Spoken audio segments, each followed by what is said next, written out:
Thank you, everyone. Leylah, just talk to us about, it's obviously tough conditions out there on court, so just tell us how you're feeling at the moment. Well, I'm feeling great. I'm happy that I was able to get my first win here at the Australian Open. It definitely wasn't an easy match. Alize is a great player, a great person too, so it wasn't easy to play against a friend, but I think I did well to manage my emotions and then especially manage the heat, try not to get too hot-headed, so I was very happy with that, and I'm happy to be on to the next round. Thank you. Hands up for questions, please. Thank you. Yeah, it seemed like there were so many chances for you to really break that match open. You had 30 all in your serve, and then something would go wrong. And then, finally, obviously, you broke away. But it seemed like you could have done it a bit sooner. Yeah, of course. There's so many things that I could have done sooner, but I think first matches are always hard. It's the first round at a Grand Slam, the first Grand Slam of the year. Nerves are there, and I was just trying to get my rhythm of the match again. I haven't played a match for over a week, so it's not easy to get the rhythm again, but I'm just happy that I was able to kind of find solutions and keep patience and not to get too crazy up in the head, and my emotions was well intact. Did it feel like a milestone for you getting, we say, oh, it's her first win at the Australian Open. Did that ever factor into your mind? Does it feel more special, or was it just another match for you? Before the match and during the match, I wasn't thinking about that, but after the match, when I did hear it was my first win at the Australian Open, it did feel like it's a good step in the right direction. I've been playing this tournament for a couple of years, and I always fell short of a first round win, and it wasn't easy to accept, but I was just happy that I was able to get through it and to just get another chance to play here at the Australian Open. If I could ask you, going back a few years to your development years, being from a country where there hadn't been, a huge tradition of great champions, was it hard to convince yourself that you could play and compete and win at the highest level when it hadn't been done so much before among Canadians? No.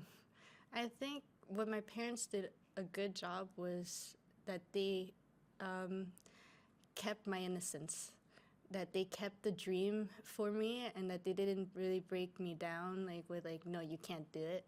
They kept giving me positive sentences, positive reinforcements, so that I can keep working and keep enjoying this sport as much as I can. And as I was growing up, I kept seeing opportunities for me to play in this beautiful sport, and just to keep improving.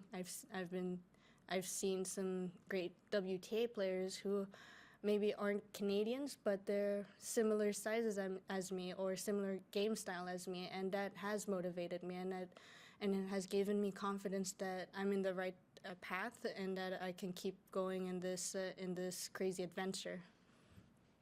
How much of your success you've had you think is mental, and how much of it you think is physical?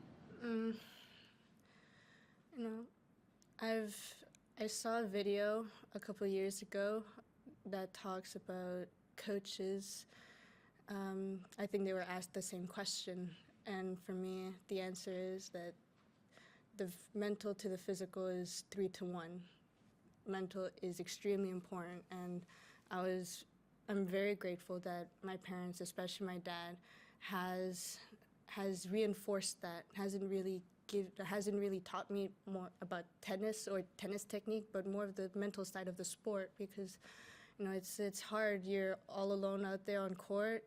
Most of the time you don't have a coach with you, or the coach can't talk to you during the points. So you have to figure some things out. You have to be your own cheerleader, your own biggest critic. You have to be your own biggest supporter. So I'm just happy that he taught me those values from a very young age, and that I was able to kind of implement that now.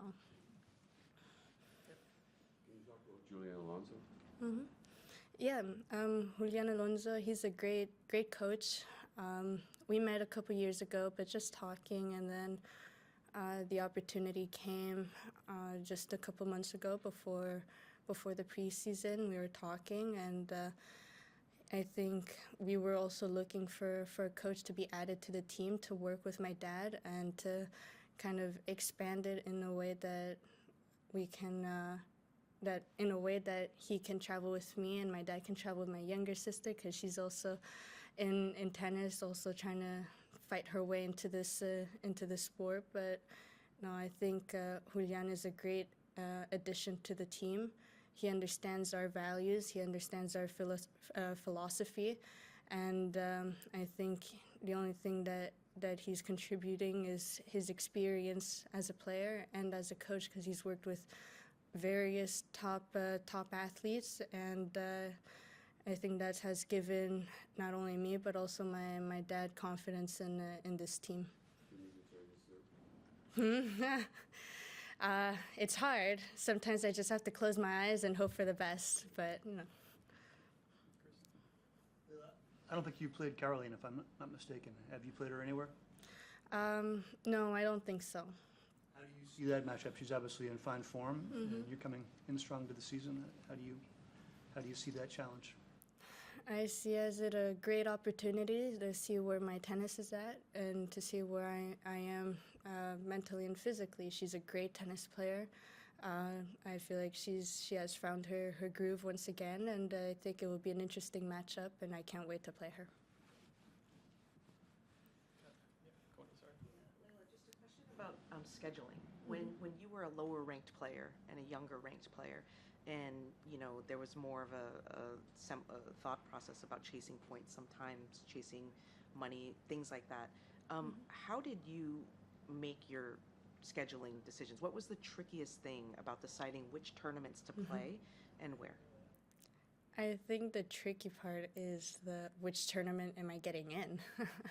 Because a lot of the times I remember I would buy tickets very last minute, literally a day or two before my first round matches and qualifying or main draw. Like it wasn't easy, and you know, I think for us we're just training as hard as we can, and once we get the opportunity, we go. We play the tournament, and that tournament was extremely important for us just to get the points. It wasn't really about the prize money or anything. It's the points so I can move up the ranks and make it a little easier for my parents to make the decisions for us, because it can't always be last minute.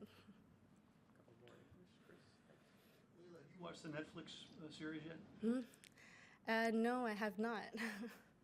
But the mental things you're talking about, it really paints a pretty a tough portrait of the sport in many ways, and how difficult it can be mentally to keep it together out there. Yeah. Is that you said your parents protected you and kept your innocence, but do you think that's in general true about tennis, that it's like that? Yeah, it is. You know, I think it's not only tennis, but it's about like life all around us. Like it's hard. You gotta be strong mentally to go through the adversity that you have, or the challenges that's in front of you. My older sister, for example, she wanted to be a dentist, wanted to get into pre-med, but she wasn't able to. Like, they rejected her. So what did she do? She had to find a different path for herself. So it's not only in tennis, but it's also in like everything that you do outside of sports. I know a couple of friends who are in school and they're still trying to figure something out of what they want to do in life, and that's hard mentally, not just emotionally or physically, but mentally it kind of breaks you down because you don't know what's going to happen. So I think the Netflix series is a great introduction for fans to see how hard the sport is, and then I think some young athletes, young students can relate to us and can see like that they're not alone, that we're also going through that, and that maybe if they see us like succeed or figure something out in these moments, they won't feel like they're defeated. They can get through it too, and I think that's what I love about the Netflix series. Any more English? Last one. Thank you. Congratulations, Leylah. How are you feeling about your form at the moment? Obviously, that injury enforced layoff, and you've started the season really nicely. And how close do you feel you are to your best level? You know, I don't know what my best level is. I just know I want to improve and I want to get better every day, and I want to see what my body and mind can do for the next couple of years. I'm just happy that I'm in top shape, that I've worked hard in the preseason with my coaches and fitness coach, and I just feel ready for the challenges that's coming in the next round.